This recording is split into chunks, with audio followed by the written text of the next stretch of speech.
the allegation of cross-border terrorism.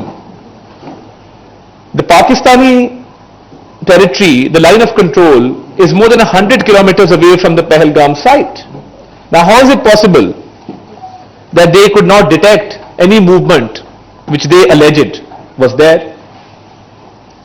So, right from the beginning, our narrative during the May War gained strength because we expressed the truth at the right forum at the right time. Because when it comes down to narrative, it's all about saying the right thing at the right time at the right forum.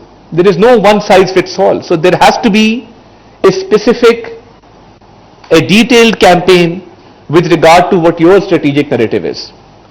And we got a big boost in the narrative domain when Prime Minister of Pakistan, Mohammad Shehbaz Sharif Sahib, speaking at PMA Academy Kakul, offered an investigation, a fair, transparent, independent investigation into the Pahalgam incident. Now, ladies and gentlemen, a year has passed, and that offer which the Prime Minister made, there was no response. And there couldn't be any response because we knew that it was a false flag operation, and Pakistan proved that our hands are clean. And it was India which shied away from an investigation. And then to attack innocent civilians, civilian population within Pakistan on the pretext of this false flag operation, it further damaged India's stance, especially at the global stage. I had taken a delegation of local and international journalists to one of the sites where India alleged that there were terrorist camps. We went to Bela Noor Shah in the Azad Jammu and Kashmir area. We took a big delegation of journalists to show them that India's allegations were false.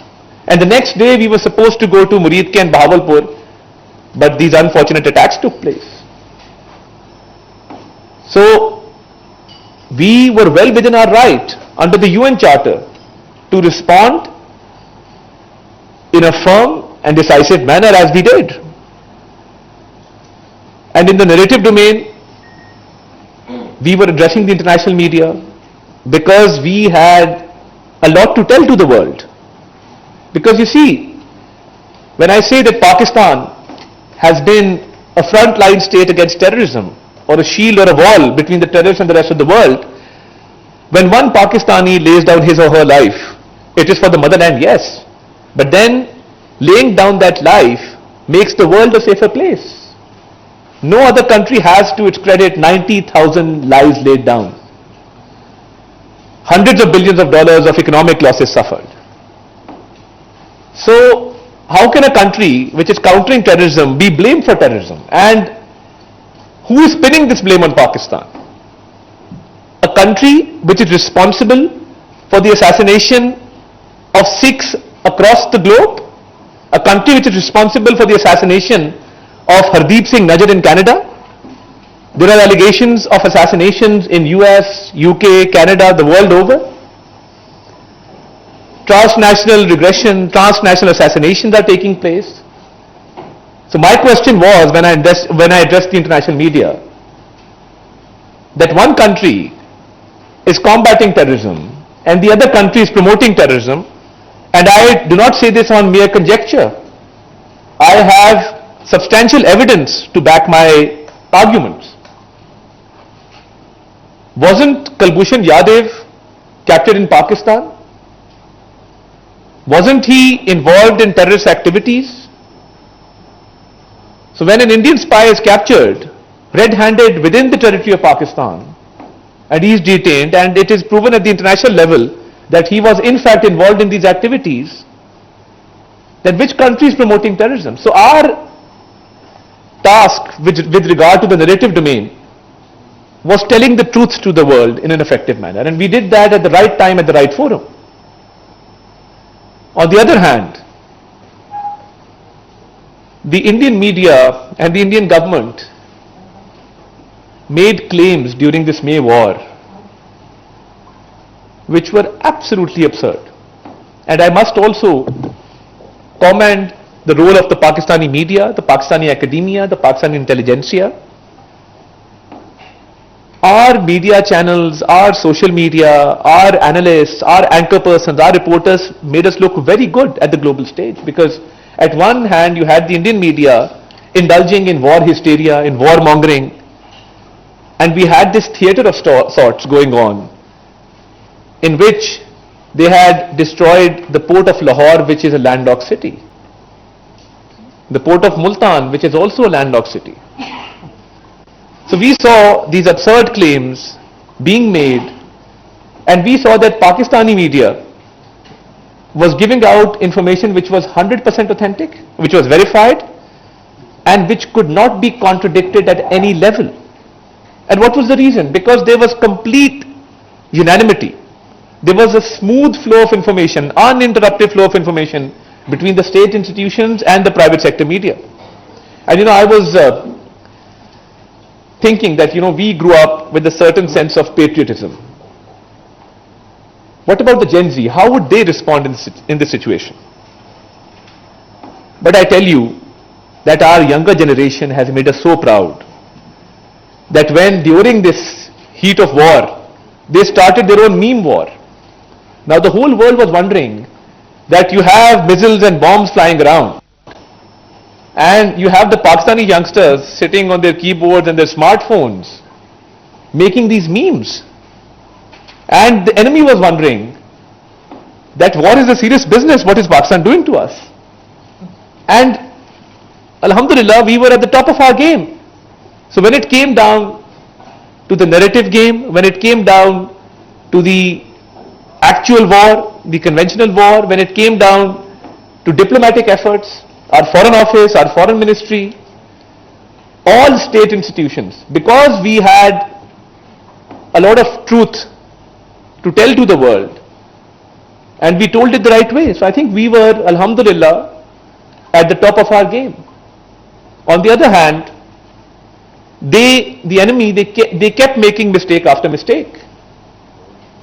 And the whole world saw that how their nefarious designs were exposed.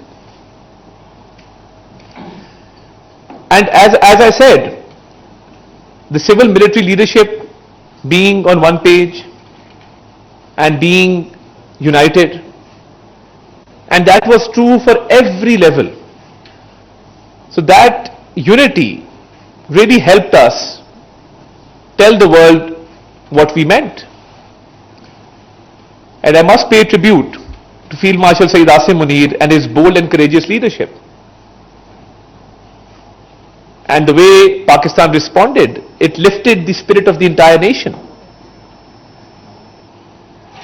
And we, Pakistan as a responsible nation, responded with regard to military targets, with regard to military bases. As opposed to India, they had attacked our civilians. Our valiant Air Force, when those 8 planes went down, and a lot of them were Rafale planes, which are a source of pride for India, those planes brought down with them the Indian arrogance and proved to the world once again our dominance in aerial battle, and how Pakistan's indigenous technology helped Pakistan achieve victory. And our Navy was alert and ready to respond to any aggression. So this Marka-e-Haq belongs to the entire nation. We saw the entire nation stand tall, stand united. And we set aside our political differences. We set aside our difference of opinion. And the whole nation came together as a united force. So I think in my domain, the narrative domain, my work was very easy because we were telling hard facts and we were telling the truth to the world. I remember when the first missiles came in Bahawalpur and Muridke, we have a digital communication department, a state-of-the-art department which we've established. So it took me 20 minutes to get there and just man the seat and address the international media and tell them what was going on.